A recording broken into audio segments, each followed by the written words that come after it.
Welcome, everybody, yet another episode of the Wrestling vs. the World podcast. If y'all are enjoying your day, sweet. If not, what the hell ever. So, last time we looked at the November 10th, 2012 edition of Saturday Morning Slam, and now it's time to follow with the next episode, because I still hate last week's episode. That episode of Saturday Morning Slam was just so boring that you don't need to watch the show. Just go back and watch the review if you want to hear how bad it was, but let's see if this one can at least be somewhat redeeming. So, right away, we're getting an opening contest, William Regal versus R-Truth, and for some reason they put Santino Marella on commentary again. Son of a gun. The odd thing that we see here is, like, we know R-Truth was a babyface at this point, because he had been babyface since he came back early in 2012, because they split up Austin Truth after Truth got suspended and all that crap. But instead of doing his whole usual "what's up" rap down to the entrance ramp or entrance area, he's just walking around high-fiving the crowd and bringing little Jimmy down there. Which is, I think this may be the only time really that, since he turned babyface, that he wasn't doing the whole "what's up" rap thing. It's like, I don't get why he wasn't. It's a G-rated song. So they're trying some old stick with little Jimmy in there. Both men are actually trading wrist holds, and Regal actually does a kip-up. You know, like that whole thing with the arm wringer and flipping through everything, except instead of flips, Regal actually did a kip-up. I mean, I know Regal's a great athlete, but you didn't expect that in 2012. And then you get a stupid moment. Apparently, little Jimmy bites William Regal, and we don't see where because camera cut.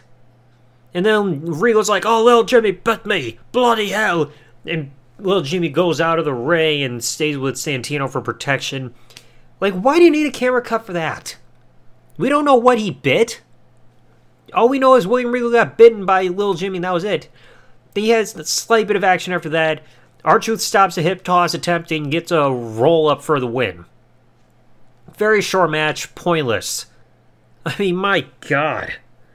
Not a good start to the show. I'm going to say that.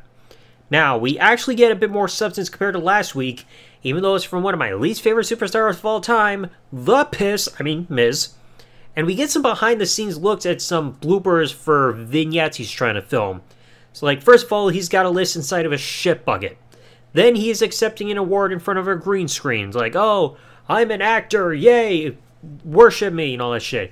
Then he's being an astronaut doing a moonwalk on the moon, and he's got a malfunctioning helmet, so have fun breathing there, Miz. He's climbing a mountain with a WWE flag in there. He's even flying a jet. I mean, it's not as cinematic as what we see for the WrestleMania 39 vignettes. He's being the president at a podium. It's like, yeah, I'm the president. Why? And for some reason, he's getting prepared to get married to a black-haired woman whose face we don't even see. All we know is it's a black-haired woman. So, Maurice, you might want to raise some red flags there. You're clearly a sloppy second there. Now, we also get to the video vault. What's the theme? Past Survivor Series moments. What's one of the moments you think of when you hear Survivor Series?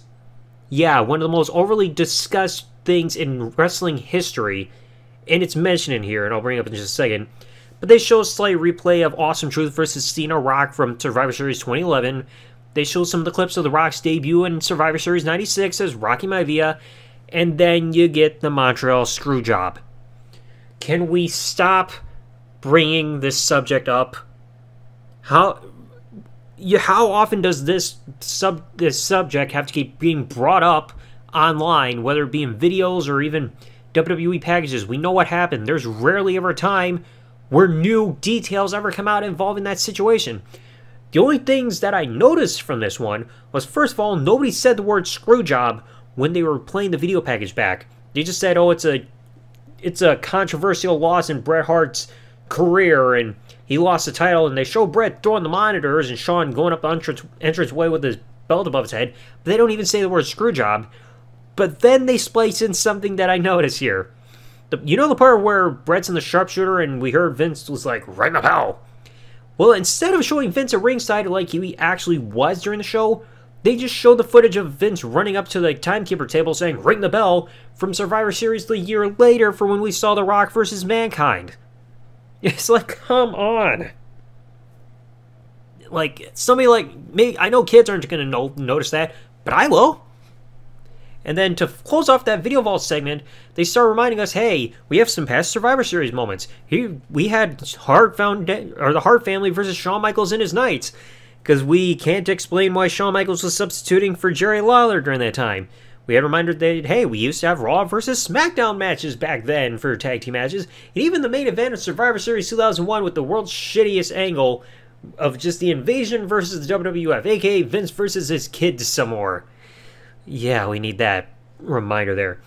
Now we go to the Saturday Morning Spotlight. We're getting a hype package about Kofi Kingston and just people liking him. He's like explosive and all that. And Kofi just simply says, oh, you know what my thing is? I jump. That's your thing?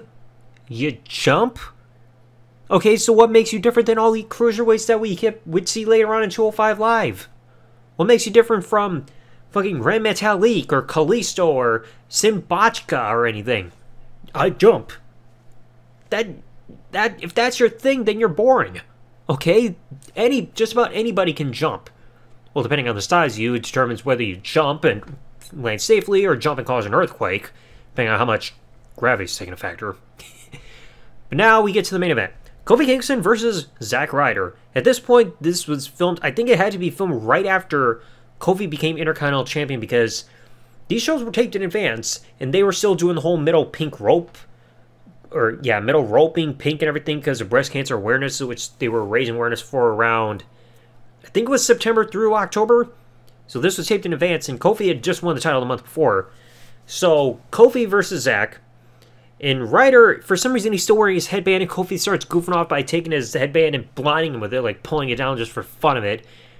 Then, like, they're trying to do some wrestling again, and Kofi takes a drop toe hold into the middle turnbuckle, and what do we get again?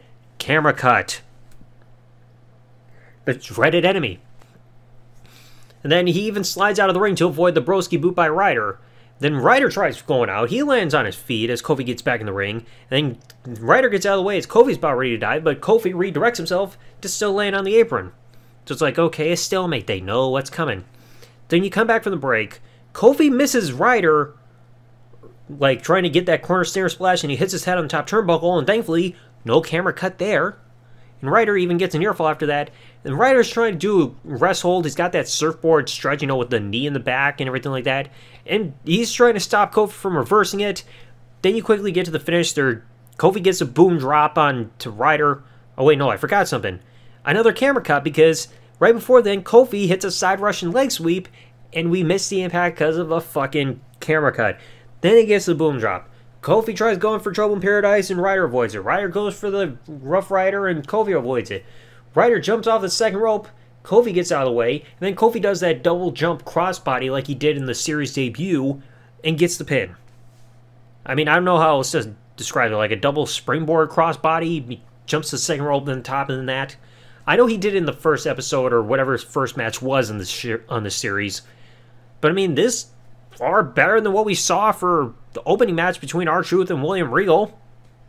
But I mean, we still had a couple camera cuts in there. But at least some that made more sense than when the camera cut happened with Lil Jimmy assaulting William Regal and biting him. Somehow that doesn't end in disqualification. Bloody hell. But anyway, at least this was like a night and day comparison to last week. I mean, yeah, it was kind of cheesy with some of that shit. But at least it had more substance to the show compared to last week. It would be nicer if they went back to one match rather than just scrambling two matches together in a 30-minute period. Because then you can at least have some stuff to have a theme to these shows. I mean, last week they tried to do a theme a bit about giants, hence why you had the Great Khali around and everything like that. But it's just like the matches suck dick. And then this one you didn't really have a theme, but at least there was more stuff to actually get you to pay attention, because like the Video Vault and seeing The Miz failing at acting and all that shit. And then at least the main event was better than the opening match and better than last week's main event of Khali versus Primo. But anyway, let me know what you all thought in the comment section below. If you've seen this episode or not, or what you thought in the comment section below. Hopefully you enjoyed today's episode. If you did, please remember, leave a like, subscribe with the bell turned on if you're listening to this on YouTube, or follow if you're listening to this podcast on any other service that this podcast is available on. And I'll catch you all in the next one. Thanks for listening, everybody. Like, comment, subscribe. Peace out, and good day, everybody.